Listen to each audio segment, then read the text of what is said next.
নমস্কার বন্ধুরা, welcome to আরকে sports. আশা করি তোমরা সবাই সুস্থ ও ভালো আছো। টাইটেল এবং থাম্বনেল ঠিকই দেখেছো। হ্যাঁ, মোহনবাগান দলের নতুন বিদেশি নিয়ে রয়েছে ট্রান্সফার আপডেট। মোহনবাগান দল তাদের ডিফেন্সের সেরা স্তম্ভ বা সেরা বিদেশি প্লেয়ার টম অ্যালড্রেডকে ছেড়ে দেবে, এমনটাই কিন্তু খবর রয়েছে। আর টম অ্যালড্রেডের পরবর্তী গন্তব্যস্থল হতে পারে আইএসএলের ক্লাব বেঙ্গালুরু এফসি দলের, এমনটাই কিন্তু খবর রয়েছে। তো সেই মতো এখন কিন্তু বড়সড় একটা খবর শেয়ার করেছেন বা দিয়েছেন বিশিষ্ট সংবাদ মাধ্যম সংবাদ প্রতিদিন। তারা কিন্তু একটা প্রতিবেদনের মাধ্যমে জানিয়েছে যে টম অ্যালড্রেডের পরিবর্তে মোহনবাগান দল সই করাতে চলেছে বা এই মুহূর্তে কথাবার্তা বলছে 26 বছর বয়সী একজন আর্জেন্টিনার ডিফেন্ডার সাথে। হ্যাঁ, মেসির দেশের ফুটবলার, মেসির দেশ আর্জেন্টিনার একটা ডিফেন্ডারের সাথে কিন্তু মোহনবাগান দলের কথাবার্তা চলছে, এমনটাই কিন্তু দাবি করেছে বা এমনটাই কিন্তু প্রতিবেদনের মাধ্যমে জানিয়েছে সংবাদ প্রতিদিন।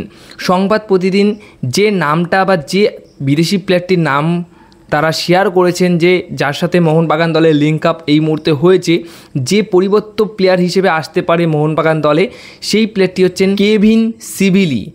কেভিন সিবিলি 26 বছর বয়সী একজন আর্জেন্টিনার ফুটবলার। এই মুহূর্তে সে স্পেনের একটি লিগে খেলছে, স্পেনের বড় একটা ক্লাবে তিনি কিন্তু খেলছেন। 3,20,00,000 টাকা তার মার্কেট ভ্যালু রয়েছে।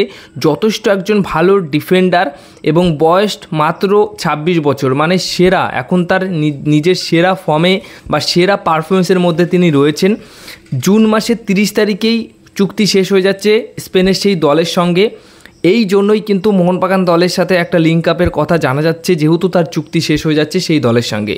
তাই এটা নিয়ে কিন্তু একটু হলেও সিরিয়াস হওয়া যেতেই পারে, যেহেতু চুক্তি শেষ হয়ে যাচ্ছে। আর মোহনবাগান দল টম অ্যালড্রেডকে যদি নাই রাখে তাহলে তো ডিফেন্ডার সই করাতেই হবে। তো সেই মতো এই যে রিউমোরটা বা এই যে লিঙ্ক আপের কথা শোনা যাচ্ছে, এটা একটু হলেও বিশ্বাসযোগ্য হতে পারে। আর যেহেতু সংবাদ প্রতিদিন তারা এই খবরটা দিয়েছে, এবার দেখা যাক শেষ অবধি কী আপডেট আসে। কিন্তু সংবাদ প্রতিদিন তারা কিন্তু বড়সড় একটা সংবাদ মাধ্যম, তারা এরকম একটা খবর দিয়েছে।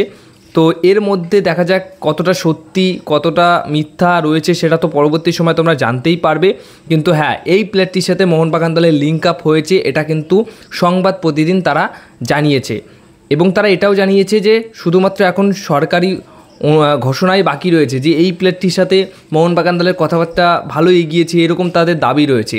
তারা সবশেষে এটাও জানিয়েছে যে শুধুমাত্র এখন সরকারি ঘোষণাটাই বাকি রয়েছে এই প্লেয়ারটিকে নিয়ে। তো দেখা যাক পরবর্তী সময় আপডেট কী আসে, সেটা অবশ্যই জানাবো। বাট হ্যাঁ, এই ফুটবলারটিকে নিয়ে এখন কিন্তু মোহনবাগান দলের আলোচনার মধ্যে, মানে মোহনবাগান দলের নতুন নাম, নতুন মুখ এই বিদেশি।